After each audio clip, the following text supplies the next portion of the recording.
ઓમ ગણેશાય નમઃ. જય શ્રી કૃષ્ણ ભક્તો. તો આજે આપણે આ વિડીયોમાં આપણે સાંભળવાનો છે આજનો આ શુભ દિવસ એકાદશીને દિવસે શ્રીમદ ભાગવતનો આપણે આત્મસંયમ યોગ અધ્યાય 6ની કથા સાંભળવાની છે અને તેનું મહાત્મ્ય આપણે સાંભળવાનું છે. તો ભક્તો આ કથા તમે પૂરેપૂરી સાંભળજો જેથી કરીને આપણને પૂરેપૂરા ફળની પ્રાપ્તિ થાય. તો આવો આપણે કથાનો આરંભ કરીએ. અને આ ચેનલમાં તમે જો નવા હોય તો ચેનલને સબસ્ક્રાઈબ કરી દેજો જેથી કરીને આવનારી બધી જ કથા તમારા સુધી પહોંચે અને બધી કથાનો લાભ મળે. અને ભક્તો આ વિડીયો બીજા હરિભક્તોને પણ શેર કરજો જેથી કરી બીજા ભક્તોને પણ આ કથાનો લાભ મળે અને પુણ્યની પ્રાપ્તિ થાય. આ પણ એક સેવાનું જ કાર્ય છે. તો સેવા કરવાથી પ્રભુ આપણી ઉપર ખૂબ જ પ્રસન્ન થશે. શ્રી ભગવાન કહે છે, કર્મફળનો આશ્રય ઉદ્દેશ નહીં રાખતા શાસ્ત્ર વિહિત કરવા યોગ્ય કર્મને જે કર્યા કરે છે તે જ ખરો સંન્યાસી અને તે જ ખરો યોગી છે. પણ અગ્નિહોત્રાદિક કર્મ છોડી દેનાર, અગર ક્રિયા માત્ર છોડી દેનાર સંન્યાસી કે યોગી કહેવાતો જ નથી. હે પાંડવ, જેને સંન્યાસ કહે છે તેને જ યોગ એમ જાણ અને સંકલ્પ માત્રનો સમૂળગો ત્યાગ કર્યા સિવાય કોઈ પણ યોગી એટલે કર્મયોગી થઈ શકતો નથી. યોગ માર્ગમાં વધવા માટે ઈચ્છતા મુનિએ કર્મયોગ એ જ કારણ છે અને યોગારૂઢ યોગ સિદ્ધ થયેલા તે જ યોગીને તેમાં શ્રમ એ કારણ છે. જ્યારે ઇન્દ્રિયોના અર્થોમાં, વિષયોમાં તેમજ તે વિષયોના સાધનભૂત કર્મોમાં નથી જોડાતો અને સર્વ સંકલ્પોનો સમૂળગો ત્યાગ કરી દે છે ત્યારે તે યોગારૂઢ એમ કહેવાય છે. મનુષ્ય વિવેકે યુક્ત જીતેલા મનથી આત્માનો ઉદ્ધાર કરે પણ આત્માનો અંતઃપાત ન થવા દે, કારણ કે જીતેલું મન જ આત્માનો બંધુ હિતકારી છે અને નહીં વશ કરેલું મન જ આત્માનો પોતાનો શત્રુ છે. જેણે પોતાની વિવેકવાળી બુદ્ધિથી પોતાનું મન જીત્યું છે તે આત્માનો બંધુ તે જીતેલું મન જ છે. અને જેને પોતાનું મન વશમાં નથી તેને તો તે મન પણ અંતપાત કરનારું શત્રુની માફક જ વર્તે છે. જેણે પોતાનું મન જીત્યું છે અને જે સર્વથા શાંત થયેલો છે તે પુરુષને શીત ઉષ્ણ, સુખ દુઃખ તથા માન અપમાન એ સર્વે સમયમાં પોતાનો શ્રેષ્ઠ શુદ્ધ આત્મા સમાધાન પામેલો સ્થિર ભાવે વર્તે છે. જ્ઞાન વિજ્ઞાનની સદાય તૃપ્તિ સંતુષ્ટ આત્મા જેનો છે અને તેથી જ કૂટસ્થ, નિર્વિકાર અને સર્વથા જીત્યા છે. ઇન્દ્રિયો જેણે અને તેથી જ કચરો, પાષાણ અને કનકમાં પણ જેને સમભાવ વર્તે છે તે જ ખરો યોગ્યતાવાળો યોગી કહેવાય છે. સુહૃદય, મિત્ર, શત્રુ, ઉદાસીન, મધ્યસ્થ, દ્વેષ કરવા યોગ્ય જનોમાં, બંધુ જનોમાં અને સાધુજનોમાં તેમજ પાપીજનોમાં પણ સમાન બુદ્ધિ રાખનારો જ વિશેષ શ્રેષ્ઠ મનાય છે. યોગ સાધનાર યોગીજન એકાંત સ્થાનમાં એકલા રહીને ચિત્ત અને આત્મા અંતઃકરણને નિયમમાં રાખીને સઘળી ઈચ્છાઓ છોડી દઈને અપરિગ્રહ કરી રહીને આત્માને પરમાત્મા સ્વરૂપમાં અખંડ જોડે સંલગ્ન કરે છે. બહુ ઊંચું નહીં તેમ બહુ નીચું પણ નહીં એમ દર્ભ, મૃગચર્મ અને વસ્ત્ર તે એકબીજાની ઉપર રાખીને તેવું પોતાનું સ્થિર આસન પવિત્ર જગ્યામાં સ્થાપન કરીને તે આસન ઉપર બેસીને મનને પરમાત્મા સ્વરૂપમાં એકાગ્ર કરીને ચિત્ત અને ઇન્દ્રિયોના વ્યાપારને કાબૂમાં કરીને આત્મા સ્વરૂપની વિશુદ્ધિ માટે યોગાભ્યાસ કરે. શરીરનો મધ્ય ભાગ મસ્તક અને ગ્રીવા એ અંગોને સીધા રાખવા અને નિશ્ચળ રાખીને પોતે સ્થિર થઈને આસપાસ દિશાઓ પર નહીં જોતા પોતાની નાસિકાના અગ્ર સામું જ જોઈ રહીને અને પોતાના મનને સર્વથા શાંત રાખીને ટળી ગયો છે. ભાઈ જેને બ્રહ્મચારી ધર્મમાં દઢ રહીને મનનો સંયમ કરીને મારામાં જ ચિત્ત રાખીને મતપરાયણ થઈને સાવધાન થકો યોગાભ્યાસ કરવા બેસે વર્તે. આ પ્રમાણે પોતાનો યોગાભ્યાસ સદાય કર્યા કરનારો યોગી પોતાના મનને વશમાં કરીને નિર્વાણ પ્રધાન એવી મારા સ્વરૂપમાં રહેલી પરમ શાંતિ પામે છે. આ યોગ બહુ ખાનારને સિદ્ધ થતો નથી, તેમજ મુદુલ નહીં ખાનારને પણ નથી થતો. હે અર્જુન, અતિ ઊંઘવાના સ્વભાવવાળાને પણ નહીં, તેમ સર્વથા જાગનારને પણ નહીં જ, પણ આહાર વિહાર યોગ્ય પ્રમાણસર કરનારને તથા ક્રિયાઓ પણ યોગ્ય પ્રમાણમાં જ કરનારને તેમજ ઊંઘવું અને જાગવું એ પણ જેનું યોગ્ય નિયમસર જ છે તેવા નિયમિત સંયમી પુરુષને જ આ દુઃખને હણનારો યોગ સિદ્ધ થાય છે.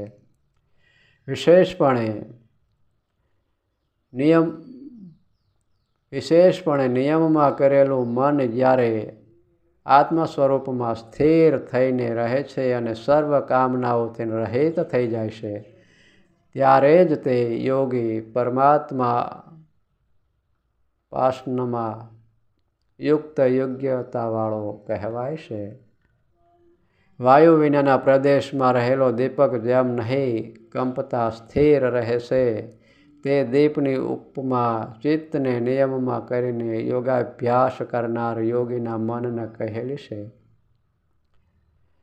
યોગાભ્યાસથી રોકાયેલું ચિત્ત જે યોગાભ્યાસમાં રમમાણ રહે છે અને વળી જે યોગમાં વશ કરેલા શુદ્ધ મનથી આત્મ સ્વરૂપમાં જ પરમાત્મા સ્વરૂપને જોતા સંતુષ્ટ વર્તે છે અને જેવા કેવળ બુદ્ધિગ્રાહ્ય અને ઇન્દ્રિયોથી અગોચર એવું જે આત્યચિંતક સુખ તેને જાણે છે, અનુભવે છે અને જેમાં સ્થિર થયેલો યોગી તત્વ પરમાત્મા સ્વરૂપથી ચળાયમાન થતો નથી અને જે પરમાત્મા લાભને પામીને તે સિવાયના બીજા લાભને તેથી અધિક નથી માનતો અને જેમાં સ્થિતિ થઈને ગમે તેવા મોટા દુઃખથી પણ તેને ચળાયમાન કરી શકતો નથી,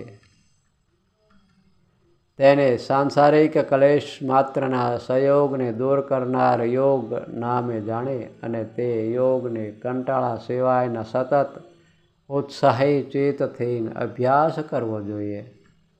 સંકલ્પથી ઉપજતા સર્વ કામ વાસનાઓની સર્વ પ્રકારે ત્યાગ કરીને અને ઇન્દ્રિયોના સમૂહને મનથી ચો તરફથી વિશેષપણે નિયમમાં કરીને અને ધૈર્યથી સ્થિર કરેલી બુદ્ધિથી ધીરે ધીરે વિષયોથી ઉપરામ પામે અને મનને આત્મ સ્વરૂપમાં સમ્યક પ્રકારે સ્થિર કરીને તે સિવાય બીજું કાંઈ પણ ન સાંભળે.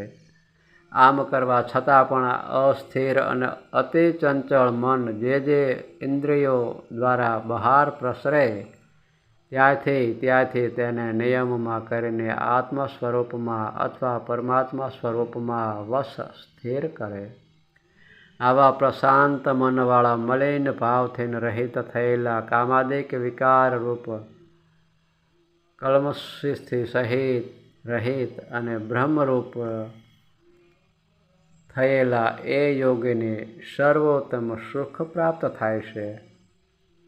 આ પ્રમાણે સદાય પરમાત્મા સ્વરૂપમાં જોડનાર યોગી સઘળા કલ્મષથી રહિત શુદ્ધ બનીને પરમાત્મા સાક્ષાત્કારથી પ્રાપ્ત થતા આત્યંતિક નિર્વધિક સુખનો અનુભવ સુખેથી અનાયાસે કરે છે. યોગયુક્ત આત્મા જેનો થયેલો છે એવા સિદ્ધ યોગે સર્વત્ર સમદર્શનવાળો થઈને સર્વભૂત પ્રાણી માત્રમાં સમભાવે રહેલા પોતાના આત્માને જુએ છે અને સર્વભૂતોને પોતાના આત્મામાં સમભાવે જુએ છે. અને જે મને સર્વમાં જુએ છે અને સર્વ મારામાં છે તેમ જુએ છે, તો તેવા સામ્યક દર્શનવાળા પરમ જ્ઞાની ભક્તને હું ક્યારેય અગોચર રહેતો નથી અને તે જ્ઞાની ભક્ત ક્યારેય મને અગોચર રહેતો નથી. અને આવું એકાંતવય સમદર્શન પામેલો જે જ્ઞાની ભક્ત સર્વભૂતમાં વાસ કરીને રહેલા મને સર્વ પ્રકારે ભજે છે, તો તે યોગી આ લોકમાં વર્તતો હોવા છતાં સદાય મારામાં જ વર્તે છે. માટે હે અર્જુન, સર્વ પ્રાણી માત્રમાં જે પોતાની ઉપમાથી જ સુખ અથવા તો દુઃખને સમાનપણે જુએ છે, માને છે, તો તે જ પરમ સર્વોત્કૃષ્ટ યોગી માનેલો છે. હે અર્જુન, અર્જુન પૂછે છે, હે મધુસૂદન, જે આ સમભાવથી રાખવાનો સામ્ય યોગ તમે મને કહ્યો, તે સામ્ય યોગની સ્થિર સ્થિતિ હું મનની ચંચળતાને લીધે જોઈ શકતો નથી. કારણ કે હે કૃષ્ણ, મન ખરેખર ચંચળ, તોફાની, અતિ બળવાન અને અતિ દઢ છે. માટે તે મનનો નિગ્રહ કરવો તે તો સર્વતોગામી વાયુનો નિગ્રહ કરવા જેવું અતિ દુષ્કર કાર્ય છે એમ હું માનું છું. શ્રી ભગવાન કહે છે, હે મહાબાહો અર્જુન, મનનો નિગ્રહ કરવો તે અતિ દુષ્કર છે અને તે અતિ ચંચળ છે. આ વાત નિસંશય એમ જ છે. તો પણ હે કૌંતેય, અભ્યાસ અને વૈરાગ્યથી તે વશ કરી શકાય છે. જેનું મન વશમાં નથી એવા પુરુષે તો એ પરમાત્મયોગ દુષ્પ્રાપ છે એમ મારો મત નિશ્ચય છે. પણ વશ્ય મનવાળાએ તો અભ્યાસ અને વૈરાગ્ય રૂપ ઉપાયથી પ્રયત્ન કરતા પામવાને શક્ય જ છે. અર્જુન પૂછે છે, હે કૃષ્ણ, શ્રદ્ધાએ યુક્ત થકો યોગમાં પ્રવર્તે પણ પ્રયત્ન નહીં કરતા અધવચ્ચ યોગથી મન ચડી જાય, તો તે યોગની પૂર્ણ સિદ્ધિને નહીં પામતા શી ગતિને પામે છે? હે મહાબાહો, શ્રી કૃષ્ણ યોગમાં પ્રતિષ્ઠા નહીં પામેલો અને બ્રહ્મ પ્રાપ્તિના માર્ગમાં વિમૂઢ બનીને પડેલો એમ બંને તરફથી ભ્રષ્ટ થયેલો એક સાધક શું છૂટા પડેલા વાદળના ટુકડાની પેઠે નાશ પામી જાય છે? હે કૃષ્ણ, આ મારો સંશય તમે સમગ્રપણે છેદવાને યોગ્ય છો. કારણ કે તમારા સિવાય બીજો કોઈ આ મારા સંશયનો છેદનાર મને જણાતો નથી. શ્રી ભગવાન કહે છે, તેનો આ લોકમાં અને પરલોકમાં પણ વિનાશ માર્ગથી ભ્રષ્ટ થતો જ નથી. કારણ કે હે તાત, કલ્યાણના સાધનમાં પ્રવર્તેલો કોઈ દુર્ગતિને પામતો જ નથી. પણ તે તો પુણ્યશાળીના લોકને પામીને ત્યાં ઘણા કાળ વસીને અને પછી યોગ ભ્રષ્ટ પુરુષ શ્રીમંતને ઘરે અવતરે છે. અથવા તો મહાબુદ્ધિમંત યોગીજનોના કુળમાં જ પ્રગટ થાય છે. અને હું જે જન્મ મળવું અને આવું જે જન્મ મળવું તે આ લોકમાં અતિ દુર્લભમાં દુર્લભ મનાય છે. અને તે પ્રાપ્ત થયેલા જન્મમાં પૂર્વ દેહના સંસ્કાર સિદ્ધ તે બુદ્ધિ સંયોગને પામે છે. હે કુરુનંદન, આવો જન્મ પામીને પછી યોગ સિદ્ધિ મેળવવા માટે ફરીથી પ્રયત્ન કરે છે. અને પૂર્વજન્મના અભ્યાસ બળથી જ તેને ઈચ્છા ન હોય તો પણ પરવશપણે જ તે તરફ આકર્ષાય છે. આમ પરમાત્મા યોગનો જિજ્ઞાસુ જન પણ શબ્દ બ્રહ્મને અતિક્રમણ કરી જાય છે એવો યોગનો મહિમા છે. આ રીતે પ્રયત્નપૂર્વક નિરંતર મંડ્યો રહેનારો યોગી પાપથી સર્વથા શુદ્ધ થઈને અનેક જન્મ સંસિદ્ધ થઈને આખરે પરમ ગતિને જ પામે છે. માટે તપસ્વીઓ કરતાં યોગી અધિક છે, જ્ઞાનીઓ કરતાં પણ અધિક જ માનેલો છે. તો પછી કેવળ કર્મ કરનારાઓ કરતાં તો અધિક છે જ. માટે હે અર્જુન, તું પણ કર્મયોગી પરમાત્મોપાસક જ થા. કારણ કે બધા પ્રકારના યોગીઓના મધ્યે જે મારામાં અંતઃકરણ પરોવીને શ્રદ્ધાવાન થઈને મને જ ભજે છે તે જ યુક્તતમ સર્વશ્રેષ્ઠ યોગી મેં માનેલો છે. તો ભક્તો, આ અધ્યાય અહીં આપણે પૂર્ણ કરીએ છીએ. આગળની કથા આપણે આવતા વિડીયોમાં કરશું. ત્યાં લગીને મને રજા આપો. બધા જ ભક્તોને મારા હૃદયપૂર્વક જય શ્રી કૃષ્ણ.